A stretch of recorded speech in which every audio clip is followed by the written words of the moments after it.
Buenas noches a todos.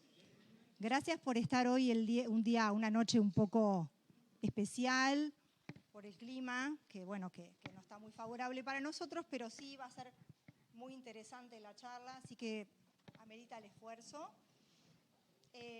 Agradecemos a las autoridades comunitarias,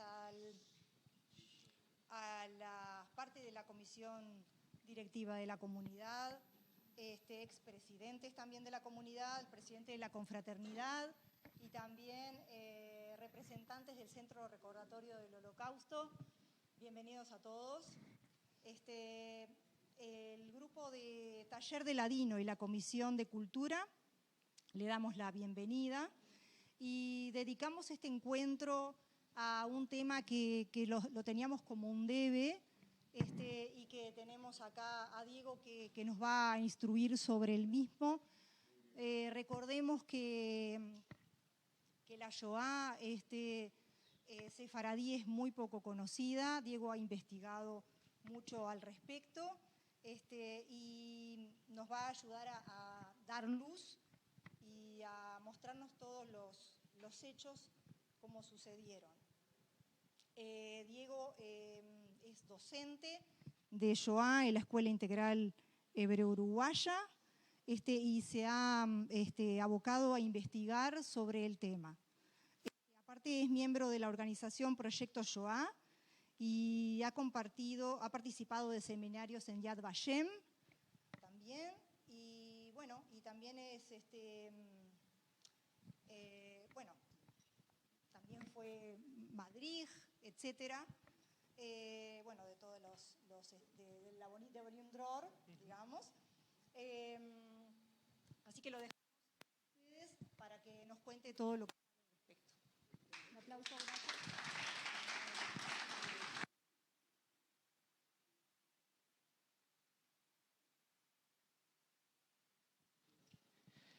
¿Cómo están? ¿Cómo se encuentran? ¿Todo bien? Me alegro. Lo que vamos a hacer antes de iniciar la charla, antes de iniciar la presentación, es leer un pequeño extracto de un testimonio, ¿sí?, que recogió Alberto Cadranel, que está con nosotros, sobre el relato de su familia y lo que sucedió durante la Shoah del pueblo sefaradí en la Segunda Guerra Mundial. Es muy importante destacar que lo que vamos a dar hoy es justamente eso. ¿Qué sucedió con los judíos sefaradíes durante la Shoah? Los judíos sefaradíes durante el Holocausto que ocurrió en la Segunda Guerra Mundial, realizado por parte de la Alemania nazi, también fueron víctimas del nazismo, y es lo que nos vamos a enfocar en el día de hoy. Para eso, para empezar, vamos a leer un pequeño relato sobre este suceso y después ya vamos más a la parte académica de este suceso histórico. Extracto de relato escrito por Alberto Cadranel en Memoria a la familia Cadranel. En el año 1973 tuve la suerte de viajar a Israel. Conocí a mi tío Marcos y en una tarde, luego de haberle pedido varias veces que me contara sus vivencias en el campo, accedió y me contó con detalle su desgracia experimentada con el aditivo de ser la única persona a la cual iba a relatar su confesión, cosa que ni siquiera había hecho sus hijos. Aclaro que hasta ese día yo entendía la Shoah como un terrible hecho histórico, del cual tuve conocimiento por mis estudios universitarios y los relatos de mi familia. Luego de la charla con mi tío, la Shoah tuvo nombre e identidad, y este fue Familia Cadranel. No recuerdo cuánto tiempo demoró en contar su historia. Solo tengo en mi memoria el sentimiento de dolor, indignación y admiración a mi tío por su fortaleza humana, su temple para reconstruir su vida. Su apuesta constante a la vida que logró reconstruir Israel en 1948. No debemos olvidarnos, cuando hablamos de la Shoah y hablamos del exterminio realizado por la Alemania nazi al pueblo judío, de que estamos hablando de historias de personas que tenían sus vidas, que tenían su trabajo, que tenían su familia antes de la Shoah. Y eso es muy importante siempre recordarlo, porque como vamos a ver hoy, siempre nos quedamos mucho con la parte académica, con las cifras, con cómo fue el proceso de exterminio, y es lo que vamos a enfocarnos hoy. Pero no nos olvidemos que cada una de las cosas que estamos hablando son personas con sentimientos, con vivencias, con tradiciones, con cultura, con religión, personas que sintieron la Shoah, que sufrieron la Shoah, y muchos de ellos fueron asesinados por las fuerzas de la Alemania nazi. Esa es una introducción que queríamos hacer, simplemente contar este breve relato antes de ir a la parte más académica. Pero no olvidemos eso, son vidas humanas que fueron asesinadas por la barbarie nazi.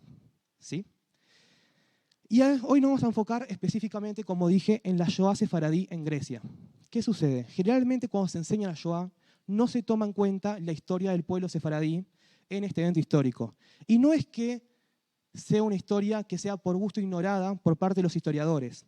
Es que cuando comparamos las cifras de los judíos sefaradíes que fallecieron en la Shoah, comparada con los judíos ashkenazíes de Polonia y de Rusia, esas cifras son muy diferentes. Estamos hablando, por ejemplo, de 3 millones de judíos polacos o de más de 1 millón de judíos rusos, comparado, por ejemplo, con aproximadamente entre 100.000 y 110.000 judíos sefaradíes de Grecia, que es lo que nos vamos a enfocar hoy. Pero si no analizamos tanto el número de víctimas y analizamos la herencia cultural del pueblo judío que fue perdida durante la Shoah, si cambiamos ese enfoque, vamos a ver que la Shoah sefaradí tiene una importancia muy grande. Porque ya no estamos hablando tanto de pérdida de vidas humanas, que es muy importante y que tenemos que seguir teniendo en cuenta, sino que estamos hablando de una cultura sefaradí griega, yugoslava, italiana, holandesa, diferentes lugares donde estaban los sefaradíes, que fue exterminada por las fuerzas del nazismo, que se perdieron cientos de años de cultura sefaradí en esas regiones. Ya vamos a ir hacia el final de la charla cómo es la diferencia de número de judíos hoy en día, antes de la Shoah y después de la Shoah. Por lo cual, si analizamos la Shoah no de un aspecto de números, sino de la herencia judía perdida por esta barbarie que cometió el nazismo, si cambiamos ese enfoque, vamos a ver que la Shoah sefaradí es un objeto de estudio de la historia muy digno y muy presente a tomar atención y de compartir a las siguientes generaciones. Bien. Primero vamos a hablar un poco de qué estamos hablando, a qué hacemos referencia cuando hablamos de los sefaradíes. Con sefaradíes, con esa palabra, hacemos referencia a todos los judíos y sus descendientes que fueron expulsados de España en 1492, cuando los reyes católicos, Fernando de Aragón y Isabel de Castilla, ordenaron la expulsión de los judíos de sus reinos. Estos judíos, que después van a adquirir el nombre de judíos sefaradíes, van a emigrar a diferentes partes de Europa y de África. Por ejemplo, acá tenemos España, una comunidad judía importante de sefaradíes va a ir a Holanda, que está más hacia arriba. Esa comunidad judía va a ser 4.000 miembros en el momento que las fuerzas nazis invaden Holanda y va a ser exterminada por parte de la Shoah. También tenemos una gran comunidad judía en el norte de África. A los nazis que van a invadir el norte de África no les va a dar el tiempo para hacer la deportación de los judíos a los campos de exterminio, pero sí van a estar sujetos a una gran cantidad de leyes antisemitas mientras los nazis estuvieron en esa región. Tenemos también comunidades judías en Italia. Incluso si hoy vamos a la sinagoga de Roma, vamos a encontrar en el sótano de esa sinagoga la sinagoga sefaradí. Si vamos a la gran sinagoga de Roma, en el sótano de la gran sinagoga hay una pequeña sinagoga sefaradí que está destinada para los judíos sefaradíes y que hoy forma parte del Museo Judío de Roma. Y por último, la mayor concentración de los judíos sefaradíes en todo el mundo se encontraba en la zona de los Balcanes, en toda la región que podemos ver acá, Grecia y Turquía. Los judíos turcos no van a verse afectados por la Shoah porque Turquía no va a entrar en la Segunda Guerra Mundial, por lo cual estos judíos turcos van a poder vivir tranquilamente los años de la Segunda Guerra Mundial. Pero los que sí se van a ver especialmente afectados son los judíos de Grecia y de la zona de los Balcanes, lo que sería la ex Yugoslavia y parte de los judíos de Bulgaria. Esos judíos van a ser invadidos por las tropas de las fuerzas nazis en el contexto de la Segunda Guerra Mundial y van a ser perseguidos y van a ser llevados a los campos de exterminio en Polonia, que es lo que nos vamos a enfocar hoy. Pero es importante saber que en diferentes lugares, tanto en el norte de África, como en Ámsterdam, como en toda la región de los Balcanes e Italia, los judíos sefaradíes también fueron parte y también sufrieron lo que fue la Shoah. Hoy nos vamos a centrar específicamente en la región de aquí, de Salónica, de Grecia. Pero hay que tener en cuenta que cuando hablamos de judíos de Grecia, no estamos hablando de solo judíos sefaradíes. Había una multiculturalidad judía en Grecia muy importante. Generalmente, cuando hablamos de los judíos, especialmente de los judíos europeos, solemos dividirlos en dos grandes divisiones, los judíos sefaradíes y los judíos ashkenazíes. Con ashkenazíes nos referimos a aquellos judíos que se encontraban en Alemania, en Polonia y en Rusia, y con los judíos sefaradíes, los que se encontraban en la región de Grecia y los Balcanes. Pero eso es simplificar la historia del judaísmo europeo.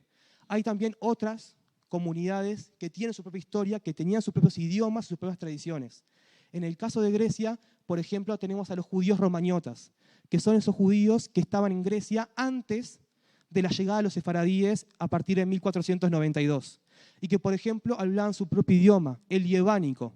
El yevánico era un griego antiguo con caracteres hebreos, es decir, con palabras en el idioma hebreo, que también van a sufrir persecución nazi, que también van a ser llevados a los campos de exterminio y que sí las comunidades judías romañotas prácticamente van a llegar al grado de extinción como producto de la Shoah. Quedan muy pocos, con suerte se puede llegar a 1000, seguramente mucho menos, judíos romañotas hoy en día en el mundo. Y después tenemos, no voy a centrarme en ellos en esta charla porque es la comunidad de sefaradíes, pero sí tenerlos en cuenta. Los judíos romañotas, así como los judíos itálicos, que eran los judíos de Italia que se encontraban antes de la llegada de los sefaradíes, eran comunidades propias, con su cultura propia, y que también van a sufrir la Shoah y van a ser deportados por los nazis. Sí, después tenemos también en Grecia a los judíos sefaradíes, que van a llegar en grandes cantidades a partir de 1492, porque el Imperio Otomano, que era el que tenía posesión en Grecia en ese momento, en el siglo XV, va a invitar a los judíos a que lleguen a su territorio. Por eso van a haber grandes comunidades judías en Turquía y en Grecia, y que van a desarrollar también su propia cultura, su propio idioma y sus propias tradiciones. Si nos centramos en los judíos sefaradíes, ¿pasamos? Ahí va. Si nos centramos en los judíos sefaradíes, vamos a ver dos rasgos que los caracterizan y forman parte de su propia identidad. Primero que nada, una cultura multilingüe. Los judíos sefaradíes sabían muchos idiomas, también por la región en la cual vivían. Centrémonos, por ejemplo, en la ciudad de Salónica. La ciudad de Salónica, antes de 1912, pertenecía al Imperio Otomano, por lo cual muchos judíos de esa región sabían el idioma turco. Sabían bastante bien, si bien el idioma que hablaban día a día, y ya lo vamos a ver, no era el turco, sabían el turco porque era el idioma que hablaban sus vecinos. Pero después de 1912, a través de unas guerras que fueron las guerras balcánicas, ese territorio de Salónica va a pasar a ser parte del Estado griego. Por lo cual, en el momento que llega la Shoah en Grecia, en 1941, ya había también una gran población judía que sabía tanto turco como griego. Ahí ya tenemos dos idiomas. Después tenemos que agregar el francés. Hay una acción educativa muy importante de una institución judía que a lo largo del siglo XX tuvo un peso importante en las comunidades sefaradíes, que es la Alianza Israelita Universal. La Alianza Israelita Universal fue una institución judía que se dedicaba a educar a los judíos de las diferentes comunidades del mundo. ¿Y cómo los educaba? En gran parte enseñándoles francés. Querían que el francés sea una de las principales lenguas del judaísmo mundial. Entonces esta Alianza Israelita Universal, que era una institución educativa, va a llegar a las diferentes comunidades sefaradíes de toda Europa y les va a enseñar francés, por lo cual una gran cantidad de judíos sefaradíes sabían francés. Acá ya tenemos tres idiomas, griego, turco y francés. Pero el idioma en el cual se expresaban en el día a día, los judíos sefaradíes, que hablaban en el día a día, que hablaban con sus familias, con sus amigos, con su trabajo y en todos los aspectos, no era ni el turco, ni el griego, ni el francés, aunque sabían sus idiomas. Era el ladino. El ladino es ese idioma que se fue formando a lo largo de los años en las comunidades sefaradíes después de la expulsión de España en 1492. El ladino era en esencia un español muy parecido al español del siglo XV, que con el paso de los años fue ganando caracteres de otros idiomas. Por ejemplo, el hebreo. El hebreo fue incorporando palabras en el ladino, pero también palabras turcas, palabras griegas, es decir, de las comunidades que vivían los judíos. Pero los judíos sefaradíes, hasta la Shoah, no habían abandonado el idioma ladino en toda su historia. En parte porque en gran parte de su historia los judíos sefaradíes tenían la esperanza de algún día poder volver a esa Sefarad, a esa España que habían sido expulsados en 1492. Por lo cual el ladino era muy importante para esos judíos. Estamos hablando de que cualquiera de nosotros, si escuchamos un judío sefaradí que habla ladino, lo vamos a poder entender. Si bien nos va a costar un poco, porque es español del siglo XV, lo vamos a poder entender. Incluso si buscan entrevistas de judíos sefaradíes que sobrevivieron a la Shoah en ladino, van a poder conocer sus historias en el idioma materno en el cual ellos hablaban. Incluso podemos leer ladino. ¿Qué sucedía con el ladino? El ladino se escribía con caracteres hebreos, pero seguía siendo español. Se escribía básicamente en fonética. Los que estén acá y sepan leer las letras en hebreo, aunque no sepan hebreo, van a poder leer, por ejemplo, estos diarios. Van a poder leer que el título de este diario es La Época. Lo pueden leer en fonética, no necesitan saber hebreo. Con saber las palabras en hebreo ya pueden entender cómo se dice. O el título, este es un diario de Salónica de 1907. O el título de este diario de Sarajevo de 1901 es La Alborada. Con saber las letras en hebreo ya se pueden leer un diario en ladino, porque es español al fin y al cabo. Y además del idioma ladino tenemos una fuerte cultura, ¿pasamos? Tenemos una fuerte vida comunitaria dentro de las comunidades sefaradíes. Lo que hoy en día llamamos la Keilah, ellos lo llamaban el Kal. que era la antigua palabra de los judíos sefaradíes para designar a la comunidad, a lo que hoy en día llamamos la Keilah. Tenían una fuerte presencia, una fuerte vida religiosa, ¿sí? Por ejemplo, tan solo en la ciudad de Salónica tenemos 20 rabinos, tenemos 10 carnicerías kosher, tenemos 4 yeshivot dedicadas a enseñar el judaísmo a las nuevas generaciones. Antes de la Shoah. Antes de la Shoah, en Salónica, tenemos 20 rabinos, tenemos 10 carnicerías kosher, tenemos 4 yeshivot y tenemos también 4 sofer stam, personas dedicadas día y noche a escribir rollos de la Torá. Una fuerte comunidad religiosa, una fuerte vida comunitaria, donde el rabino de la comunidad era un pilar esencial y en el cual, ante cualquier asunto jurídico o ante cualquier asunto de tradición, se consultaba al rabino para saber cómo proceder. Y además, a medida que va progresando el siglo XX y nos acercamos a 1941, también tenemos un fuerte movimiento sionista que está entrando muy fuertemente en Salónica. Algunos estudiadores dicen que incluso Salónica era una de las ciudades sionistas más grandes en su convicción. Tenemos que 17.000 judíos de Salónica van a emigrar, van a hacer aliyá antes de la creación del Estado de Israel, antes de la Shoah, por mera convicción que el sionismo le generaba. Y van a hacer obras importantes en Israel. Van a crear, por ejemplo, el Discount Bank, un banco que hasta hace muy poco estuvo en Uruguay. Va a ser creado por la comunidad judía de Salónica que emigró a Israel. Y también los estibadores, los trabajadores del puerto de Salónica, aquellos que se van a Israel, van a participar mucho en la creación del puerto de Haifa, uno de los puertos también más importantes que tiene Israel.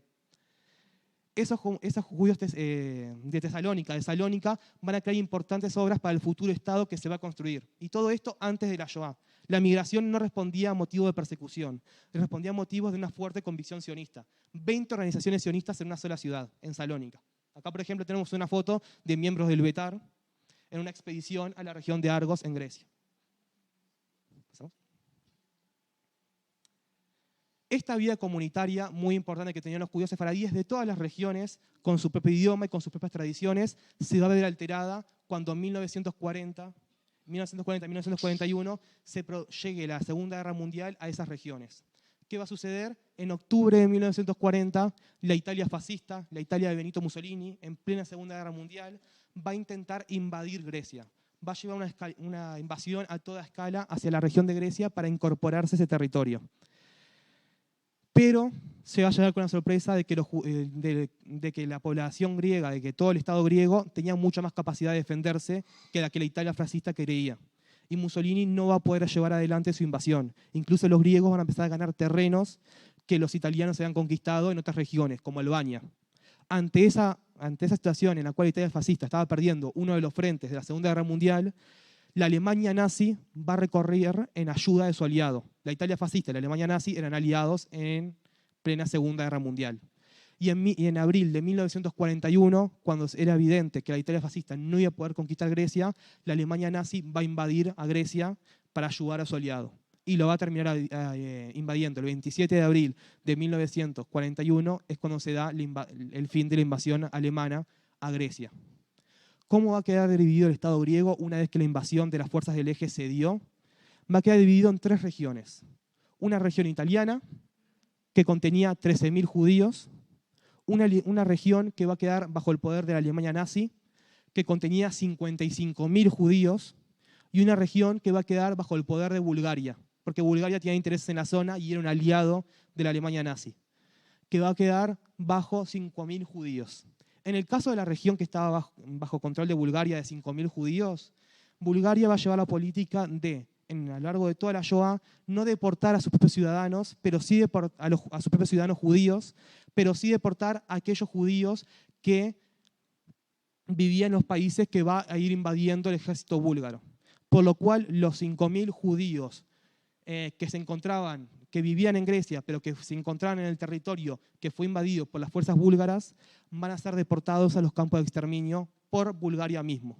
Se los va a entregar a la Alemania nazi para que la Alemania nazi deporte a esos judíos a los campos de exterminio. Después tenemos a los judíos bajo control italiano. Si bien no se negaba Italia expresamente a participar de las deportaciones de los judíos a los campos de exterminio, lo que sí va a suceder es que Italia va a llenar de excusas a los alemanes para no deportar a los judíos que se encontraban bajo su territorio. Porque Italia verdaderamente no tenía la intención si bien puede haber llegado a aplicar políticas antisemitas, no tenía la intención de deportar a los judíos a los campos de exterminio, no quería participar de esa campaña de exterminio. Entonces Italia, los 13.000 judíos van a estar relativamente a salvo hasta 1943, cuando la Italia fascista va a intentar rendirse ante los alemanes y la Alemania nazi va a invadir a la Italia fascista y va a invadir también el territorio griego que estaba bajo el poder de Italia. Y estos judíos, que hasta ese momento, hasta 1943, habían estado por fuera del control del nazismo, van a pasar a estar directamente bajo el control del nazismo. Comunidades judías sumamente antiguas, de miles de años, como la comunidad judía de Ioannina, de Volos y de Rodas, que Rodas tenía 4.000 judíos, van a ser deportados, van a ser enviados, por ejemplo, la comunidad judía de Rodas va a ser enviada en barcos hasta la Grecia continental y va a ser deportados a los campos de exterminio, en muchos casos unos meses antes de que lleguen las fuerzas aliadas a ese territorio. Esos judíos que se encontraban bajo territorio italiano, gran parte de ellos van a ser deportados por parte de las fuerzas nazis. Y después tenemos un tercer caso, que es donde vivían más judíos, vemos acá 55.000 judíos, que son los judíos que se encontraban en un territorio que estaba directamente administrado por parte de la Alemania nazi. La Alemania nazi, a la hora de dividirse Grecia, se quedó con el territorio que tenía más judíos. Y por una razón específica, porque había una ciudad que era la que tenía la gran mayoría de los judíos sefaradíes del mundo, Salónica. Salónica era considerada la mayor, y sin ningún tipo de dudas, la mayor comunidad sefaradí de todo el mundo. Tenía 53.000 judíos. Incluso hasta principios del siglo XX había sido una ciudad en donde la mayoría de su población era judía. Ya para cuando nos acercamos a la fecha de la Shoah, ya los griegos habían crecido en población. Pero durante la gran mayoría de su historia, Salónica era una ciudad judía, donde día a día en las calles y en los barrios y en los comercios y en todos sus aspectos se escuchaba el ladino. Era por lejos una de las lenguas más habladas de todo Salónica. Estos 53.000 judíos de Salónica que vemos es donde más vivían judíos en toda Grecia, van a ser perseguidos por el nazismo y llevados a los campos de exterminio. En esa comunidad, en la comunidad de Salónica, que la tenemos acá, lo marqué con un círculo azul, es la cual nos vamos a enfocar en la actividad de hoy, ¿sí? En la disertación de hoy. ¿Vamos a ver? Bien. ¿Qué sucede? Dijimos que en abril de 1941 los nazis van a invadir Grecia y van a lograr el control de Grecia. Pero durante un largo periodo, prácticamente, de hecho más de un año, la comunidad judía de Salónica, la comunidad judía bajo el control directo de la administración nazi, no se va a ver afectada gravemente por las normas antisemitas del nazismo. Hay muchas razones por las cuales los historiadores piensan que los nazis no van a hacer prácticas antisemitas directamente contra la población judía por el plazo de un año. Algunos dicen que todavía no estaban en la región la suficiente cantidad de fuerzas de las SS para llevar. La SS era la policía de seguridad alemana que va a llevar la gran mayoría del exterminio en toda la región de Europa. Todavía se consideraba que las fuerzas de las SS no estaban suficientemente asentadas en Grecia como para llevar el exterminio de los judíos. Por eso van a demorar un año en organizarse. Otros dicen que en realidad lo que sucedía es que los alemanes estaban intentando convencer a los italianos para hacer una deportación a los italianos y la zona que estaba administrada por los italianos en Grecia, para hacer una deportación conjunta a los campos de exterminio. Sea la razón cual sea, la realidad es que por un plazo de un año los judíos de Salónica van a estar no suficientemente tranquilos, pero relativamente seguros en el proceso de exterminio. Seguros en el proceso de exterminio, pero no olvidemos que Salónica seguía siendo invadida por fuerzas nazis. Y va a haber una hambruna brutal en toda la región de Salónica, porque los alemanes van a hacer una política de confiscación de alimentos y además el puerto de Salónica, uno de los puertos más importantes del Mediterráneo, va a estar paralizado, por lo cual los alimentos no van a llegar a la ciudad y una gran cantidad de judíos va a fallecer por falta de alimentos, al igual que toda la ciudad de Salónica. No es que en ese plazo de un año las condiciones de los judíos hubieran sido buenas, sino que no hubo políticas antisemitas directas contra ellos. Pero sí las va a haber a partir del 11 de julio de 1942, lo que se conoce en la historia de los judíos de Salónica como el Sábado Negro. Ese sábado, un día de Shabbat, la mayoría de los varones judíos van a ser convocados para presentarse en una plaza de Salónica, la Plaza Libertad, ese era el nombre que tenía la plaza. Todos los varones judíos de 18 a 45 años se tienen que presentar en esa plaza sin saber por qué. Los varones judíos se presentan y ahí los nazis van a hacer un día entero de campañas de humillaciones públicas. Acá vemos a los judíos que están siendo obligados a hacer ejercicios por parte de las fuerzas nazis en un calor sofocante de Grecia. Muchos judíos van a morir en la plaza por estar haciendo ejercicios las 24 horas sin ningún tipo de alimentación y de agua. Y además los nazis reúnen a los judíos especialmente para recabar sus datos, para recabar sus direcciones, sus nombres, sus números de teléfono, todos los datos que pudieran tener para ellos. Este primer paso significó dos cosas. Primero, una señal a todo Salónica y a los judíos de Salónica que la persecución empezaba a partir de ese día. Fue una señal directa de que a partir de ese día iban a haber legislación antisemita contra ellos. Esa fue la principal señal de alerta que los nazis quisieron decirles a los judíos de Salónica. Y en segundo, también empezó la etapa de identificación de los judíos de Salónica. Estamos hablando de una comunidad grande de 53.000 personas, para en un futuro ser llevados a los campos de exterminio y a los campos de concentración. De estos 7.000 judíos, aproximadamente 2.000 van a ser arrestados por parte de las fuerzas nazis y van a ser llevados a hacer trabajos forzados a pantanos de Grecia con el objetivo de drenar pantanos y también a trabajar en las minas. Muchos, especialmente en las minas de carbón y las minas para extraer recursos naturales.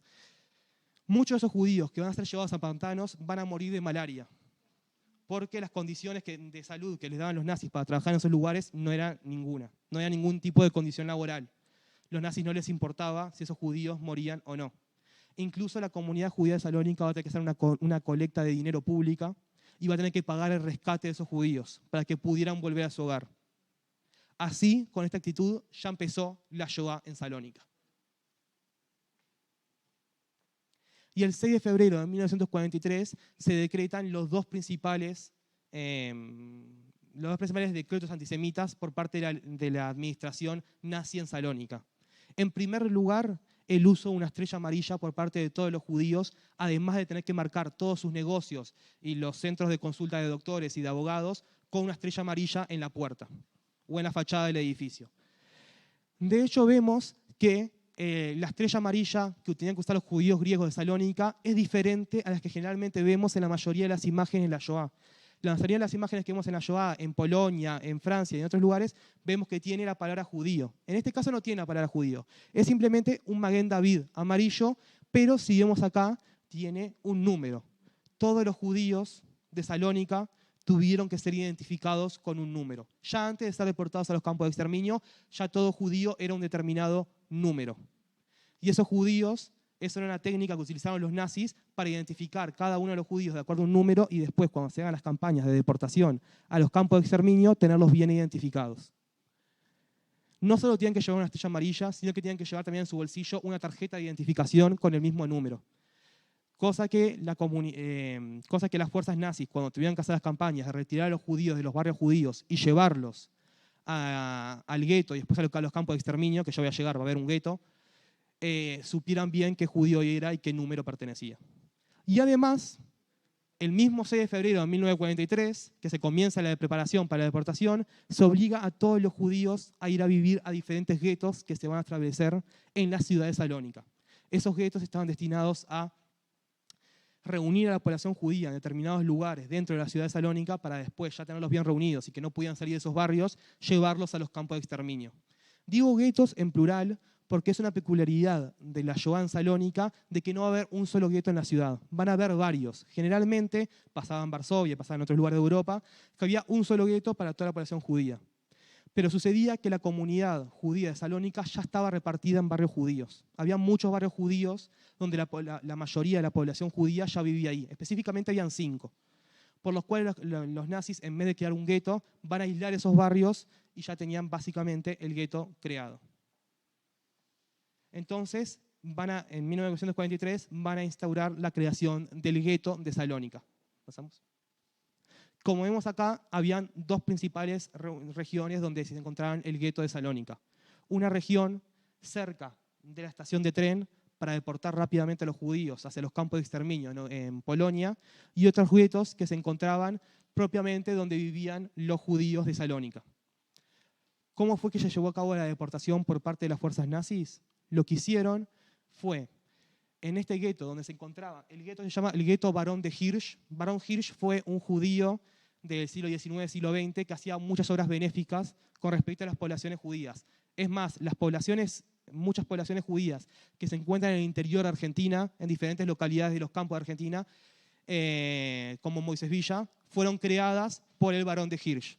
El Barón de Hirsch también arregló, refaccionó y creó un barrio entero judío en la ciudad de Salónica.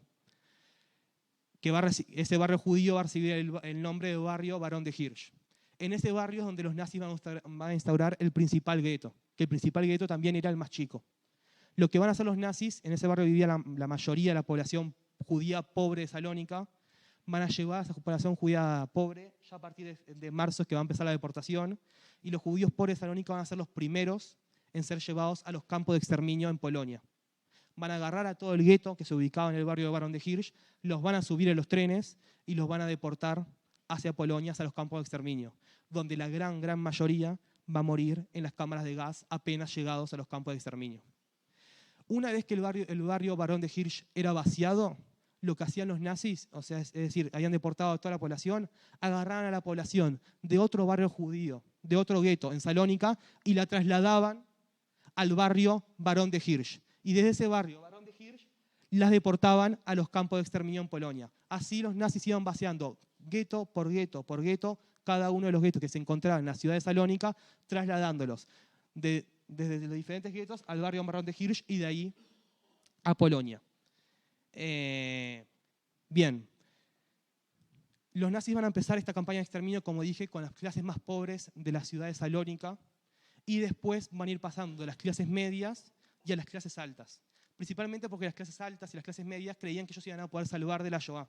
Por los recursos económicos que tenían, se iban a poder salvar. Por lo cual empezar por las clases bajas era mucho más fácil también para dejar un margen de tiempo en el cual los nazis buscaban sacarle los bienes que tenía la población rica de Salónica. Y acá es cuando entra en juego una de las figuras más polémicas que se puede considerar de la Shoah, que es el presidente de la comunidad judía, Tzvi Koretz. Tzvi Koretz, antes de la guerra, era el gran rabino de Salónica. Era un rabino que había sido elegido por parte de la comunidad judía para que los represente como gran rabino, y que cuando sucede la invasión alemana a la región de Salónica, este gran rabino de Salónica va a ser secuestrado por parte de las fuerzas nazis lo van a secuestrar y lo van a llevar un mes a Viena. ¿Qué sucedió ese mes que estuvo el rabino Tzvi Koretz secuestrado por parte de las fuerzas alemanas y llevados a Viena? No se sabe. Los historiadores no han encontrado ningún registro de lo que sucedió con Tzvi Koretz ese mes que fue llevado a Viena. Pero un día vuelve a aparecer en la comunidad judía de Salónica. No se sabe si estuvo sometido a torturas, si estuvo sometido a interrogatorios. Simplemente un día, después de que las fuerzas nazis invaden Salónica, un mes después va a volver, no se sabe cómo llegó, no se sabe si las fuerzas nazis lo liberaron o si lo dejaron por gusto en Salónica. Pero al cabo del tiempo va a ser nombrado por parte de las fuerzas nazis como el presidente de la comunidad judía. Y la postura de Tzvi Koretz va a ser de colaboracionismo. Él, como presidente de la comunidad judía, creía que si colaboraba con las fuerzas nazis y accedía a todo lo que esas fuerzas nazis requerían, al menos una parte de la comunidad judía se iba a poder salvar de la Shoah. Al menos cuando llegaran las fuerzas aliadas iba a haber alguna parte de la comunidad judía. Esto va a ser muy criticado por algunos autores, menos criticados por otros. Es un tema de debate hoy en día en la Shoah, como pasa con la mayoría de los consejos judíos en las diferentes ciudades. Esta no es una técnica que se usó solo en Salónica. Se usaron en la gran mayoría de las comunidades judías de los territorios invadidos por parte de las fuerzas nazis. Algunos historiadores simplemente lo ven como un colaboracionista. Otros, por ejemplo, rescatan la historia de que en abril, cuando ya las deportaciones seguían y no parecía que en el futuro se vayan a detener, este rabino, este presidente de la comunidad judía llamado Tzvi Koretz, se va a reunir con el primer ministro griego, que era un ministro griego títere puesto por los nazis, y le va a suplicar que por favor accione para parar las deportaciones porque estaban a punto de extinguir una comunidad judía de 2000 años de historia. Las deportaciones no van a parar y el ministro griego no va a hacer absolutamente nada. Pero eso es lo que rescatan algunos historiadores para decir de que de alguna manera él estaba intentando de salvar a la comunidad judía salónica. De todas formas, su política fue de absoluta colaboracionismo. Incluso cuando los nazis decretan la primera oleada de deportaciones a los guetos, decretan la primera oleada de deportaciones a los campos de exterminio en Polonia, él se va a acercar a los judíos y le va a decir que no se preocupen, que los nazis en realidad lo que iban a hacer era llevarlos a la comunidad judía de Cracovia y que la comunidad judía de Cracovia estaba esperándolos con brazos abiertos y con una gran cantidad de empleos para darles. Eso fue lo que le dijeron las fuerzas nazis a él, y de todas maneras, si él sabía o no cuál era el destino de los judíos, no se puede saber. Hoy en día no se puede saber. Pero sí es importante saber que el presidente de la comunidad judía tomó una postura colaboracionista por parte de las fuerzas nazis. Y por eso algunos historiadores también piensan que fue una de las razones por la cual la expulsión de los judíos de Salónica se dio con tanta rapidez. Entre marzo y agosto, todos los judíos de Salónica van a ser deportados a los campos de exterminio. Es simplemente uno de esos debates historiográficos que se siguen dando hoy en día y que no están cerrados. Quizás en algún futuro lleguen a aparecer nuevos documentos que nos pueden proporcionar más información sobre las acciones del rabino Tzvi Koretz. Bien, y acá por ejemplo tenemos una imagen de Victoria Sarfati y Yehuda Beraja del matrimonio que contraen en 1942, 1943, no sé bien la fecha, porque los judíos cuando se enteran de que van a ser deportados se intentan casar rápidamente. Las parejas judías que no tenían la decisión de casarse se van a casar rápidamente porque tenían la esperanza de en un futuro, cuando sea la deportación, ir juntos en el tren. Si estaban casados podían ir juntos. Nuevamente lo que sucedía con la comunidad judía de Salónica es que, y según lo que documenta la mayoría de los historiadores, no sabían de la existencia de los campos de exterminio. Hasta bien final de la deportación, los judíos de Salónica no sabían a dónde iban a ser enviados. Incluso hay muchos testimonios de los judíos de Salónica cambiando sus posesiones a zlotis, que es la moneda polaca, porque verdaderamente pensaban en que iban a parar a ciudades polacas, no a los campos de exterminio de Auschwitz y de Birkenau. ¿Pasamos? Y no solamente va a haber una destrucción física de las personas judías por parte de la Alemania nazi, también va a haber una destrucción del patrimonio judío, de esos objetos físicos que los judíos habían creado y habían mantenido a lo largo de cientos de años y que habían llegado bastante bien cuidados hasta 1942-1943. Por ejemplo, cuando bien las tropas nazis invaden Salónica, una institución de Frankfurt, de Alemania, llamado Instituto de Estudios Judíos, que no se proponía estudiar la religión judía, sino estudiar a los judíos como raza, examinar cuáles eran las características de los judíos como raza, va a entrar. Obviamente los judíos no son una raza, ¿sí? Ellos querían demostrar que los judíos son una raza cuando no lo eran. Va a entrar a las principales sinagogas judías, instituciones judías, y se va a robar todos los textos religiosos judíos, muchos de ellos con cientos de años. Incluso la comunidad judía salónica va a intentar organizarse para esconder algunos de esos libros y que los nazis no los atrapen y no se pierdan en la historia. Muchos libros en ladino, que eran una tradición literaria ladina, que son libros que son irrecuperables hoy en día. Pero principalmente la principal destrucción de patrimonio se va a encontrar en el cementerio judío de Salónica. Salónica tiene un cementerio judío de 300.000 tumbas. Estamos hablando de un cementerio judío que sus primeras tumbas habían sido en el siglo XV, cuando los judíos apenas habían llegado de España. Uno de los cementerios judíos más grandes sin duda de la época. Y era un cementerio judío también muy codiciado por parte de la municipalidad y de la Universidad de Grecia, porque estaba ubicado en el medio de la ciudad y una gran cantidad de territorio que parte de los griegos lo codiciaban.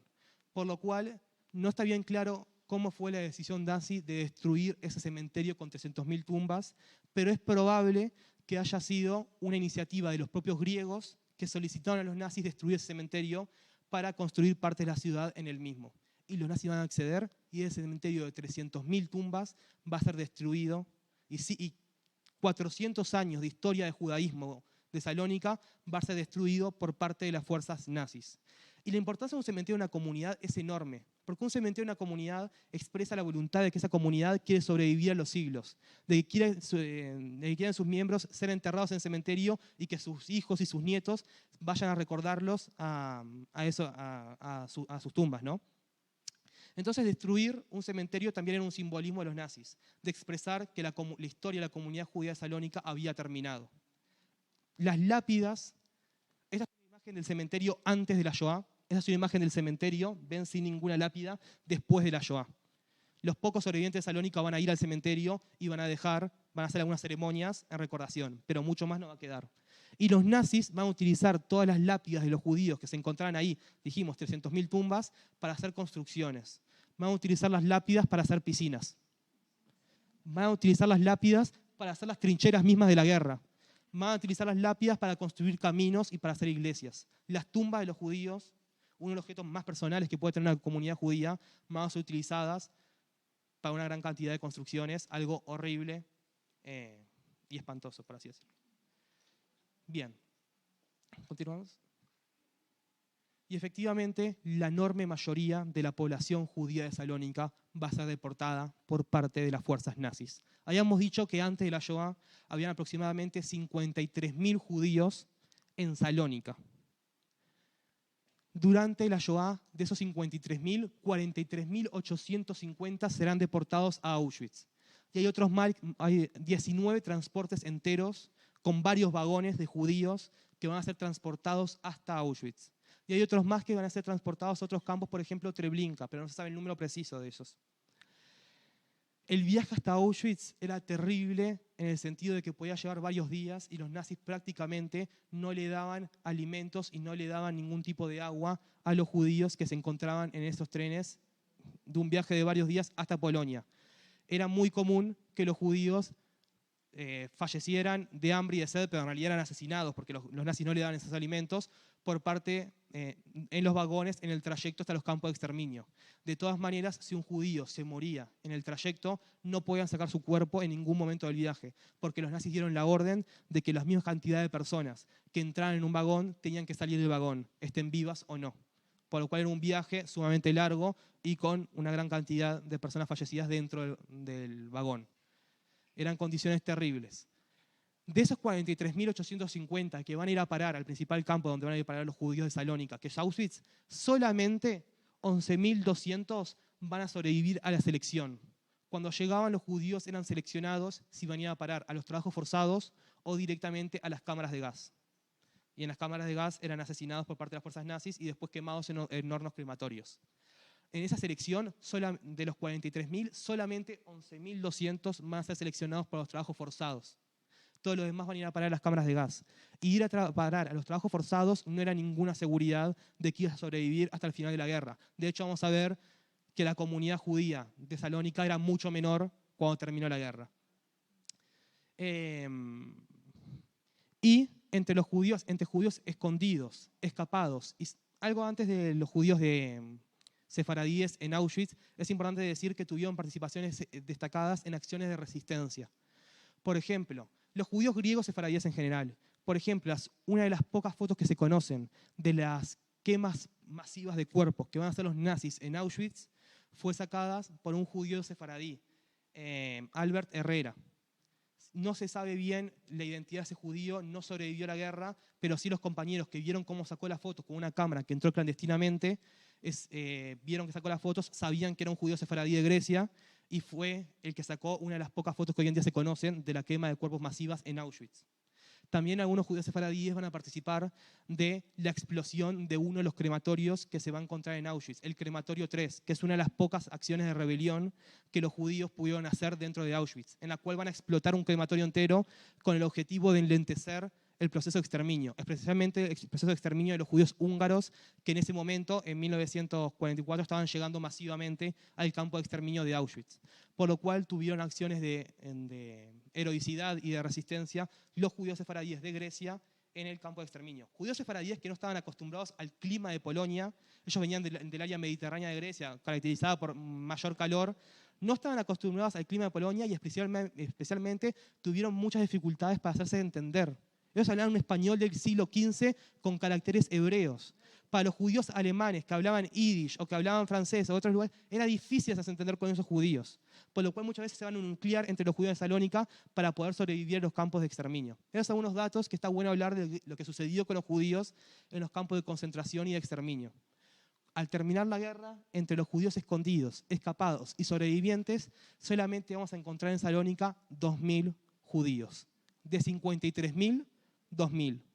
La comunidad judía de Salónica va a ser prácticamente exterminada por parte de las fuerzas nazis. Y una cultura, una tradición, un idioma ladino, una ciudad que respiraba sefaradí, va a ser prácticamente exterminada por los nazis. De todas maneras, la comunidad judía sefaradí de Salónica sigue existiendo hasta hoy en día. Los nazis no pudieron terminar con el judaísmo en Salónica. Y si bien el número es muchísimo menor, sigue existiendo. Estamos hablando aproximadamente de 1.300 personas que están encargadas de mantener a la comunidad judía viva y que intentan llevar una vida comunitaria activa. Se han encargado, por ejemplo, de hacer monumentos a la Shoah, ¿sí? El monumento al holocausto judío en Salónica. Tienen hoy en día activa una sinagoga, la sinagoga llamada la Sinagoga de los Monasterión en Salónica, Monasterión porque el barrio es el barrio de los Monasterión, y también han creado un museo judío de la historia de Salónica. Y están intentando, no sé si lo terminaron de crear, no pude encontrar información al respecto, pero lo último que leí es que están intentando activamente crear un judío del holocausto griego en la ciudad de Salónica para recordar la Shoah de los judíos sefaradíes específicamente. Es una comunidad de 1.300 personas, es una comunidad que ha entablado juicios con las autoridades griegas, por ejemplo, por el pago del cementerio que les fue extirpado, un cementerio que pertenecía a la comunidad judía, y también lo último que pude encontrar es que en el 2011 ganaron el juicio y se accedió a que se pagara $10 millones por el pago del cementerio que fue expropiado. Hoy en día, arriba del cementerio judío de Salónica, se encuentra la Universidad de Aristóteles de Salónica. Probablemente los cuerpos se sigan encontrando debajo de la Universidad de Salónica, y también hoy en día hay barrios y otras instituciones de la municipalidad griega que se ubican debajo del cementerio judío de Salónica. Y eso es importante recalcarlo. Los nazis intentaron destruir la vida sefaradí, la comunidad sefaradí, pero los sefaradíes no terminaron. No terminaron en Salónica, no terminaron en otras regiones como Turquía, que tuvieron 80.000, y también en el Río de la Plata, que acá nos encontramos en la comunidad sefaradí y que intentamos mantener vivas, al menos hasta cierto grado, las tradiciones de nuestra comunidad. Y es importante recalcar eso. Si bien se intentó una campaña de exterminio, sigue habiendo comunidad judía en Salónica y sigue habiendo recordar la memoria de esos judíos. Por aquí dejo, no sé si tienen una pregunta. La idea era esto, hablar un poco de la Shoah sefaradí. No. Gracias. Gracias.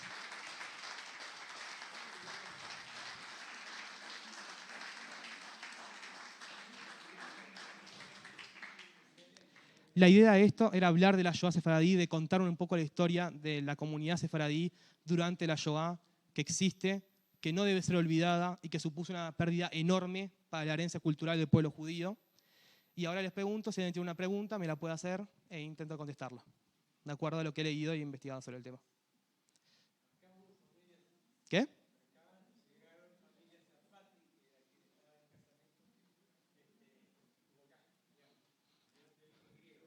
No sabía eso. ¿Cómo?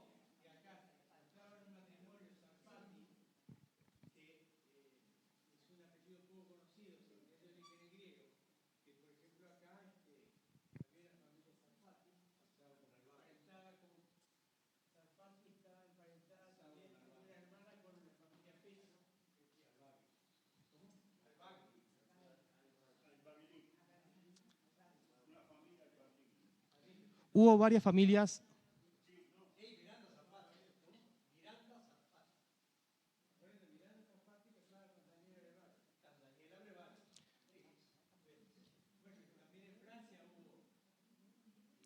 Sí, por supuesto, no nos olvidemos, como dije al principio, nosotros nos enfocamos en la Shoah sefaradí en Grecia, pero hubo también judíos sefaradíes que mantenían tradiciones sefaradíes en Ámsterdam, en la ex Yugoslavia, en el norte de África, que sufrieron leyes antisemitas, no sufrieron específicamente la deportación, pero sí sufrieron leyes antisemitas, y hubo una gran comunidad judía en diferentes regiones de Europa, sefaradíes, que van a ser perseguidas por el nazismo. No fue solo en Grecia. Acá por un tema de tiempo me quise acomodar específicamente a la comunidad más grande de todas, que era la comunidad de Grecia, la de Salónica, pero recordemos eso, la comunidad sefaradí era una comunidad que estaba esparcida por una gran cantidad de territorios en Europa. En Italia también era muy importante. Una gran cantidad de territorios.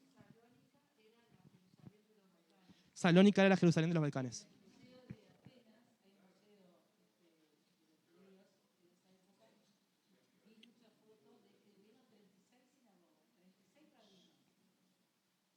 Eso nos sirve para dimensionar la pérdida que tuvo la comunidad judía de Salónica. De 36 sinagogas a hoy en día solo una operativa.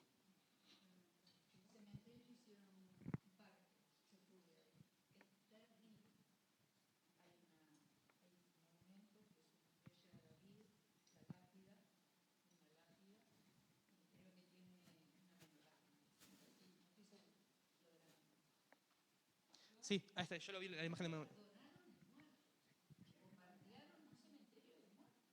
Sí.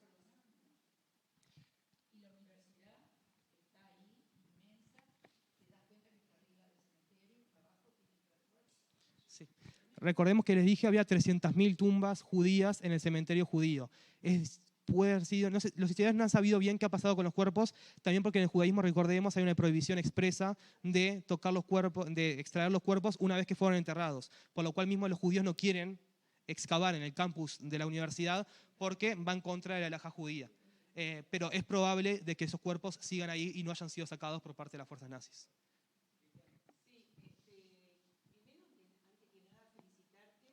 Muchas gracias.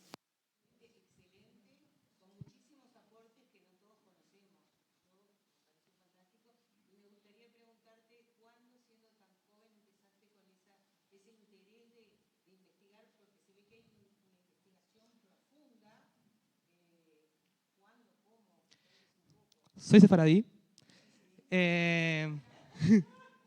Si bien no tú... Sí, gracias.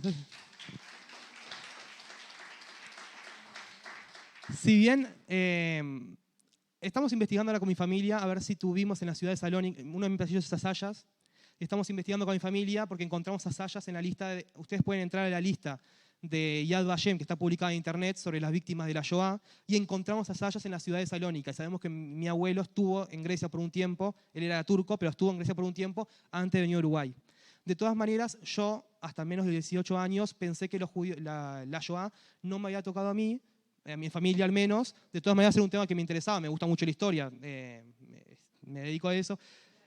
Pero me interesaba como hecho histórico, de todas maneras pensé que no era un hecho familiar, hasta que encontré la lista de los asayas y también a los 18 años es cuando yo por primera vez empecé a enterarme, si bien había tenido cursos de Shoah y diferentes instancias educativas, a los 18 años es cuando me empecé a enterar, cuando estaba en Eshnat, de que existía una Shoah sefaradí. Y me impresionó porque verdaderamente pensé que como sefaradí la Shoah no había caído sobre nuestra comunidad. Y después me enteré que sí había caído y la gran mayoría de los sefaradíes del mundo, que se encontraban en Grecia, en Yugoslavia, sufrieron la Shoah. A partir de eso me empecé a investigar, me empecé a interesar por un tema identitario muy importante, y es que decidí intentar contar en mis clases de integral y acá, intentar al menos dedicar un espacio a contar la Shoah sefaradí. Un aspecto que es muy importante contar, al menos para mí, para la historia de nuestro pueblo y para la historia de la Shoah. De mis antepasados, exacto. Sí, sí, sí. Muchas gracias.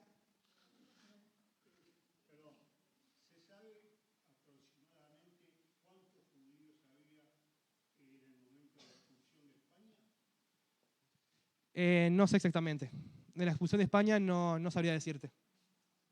La verdad no sabría decirte. Sí.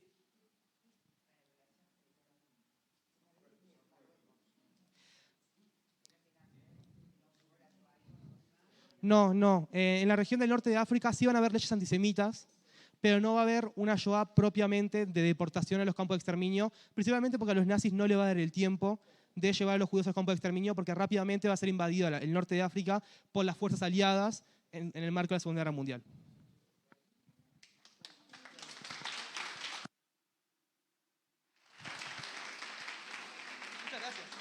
Muchas gracias, de verdad, muchas gracias. Muchas gracias a todos y gracias por venir. No me esperaba tantas personas y me alegra mucho que hayan concurrido. Les agradezco muchísimo.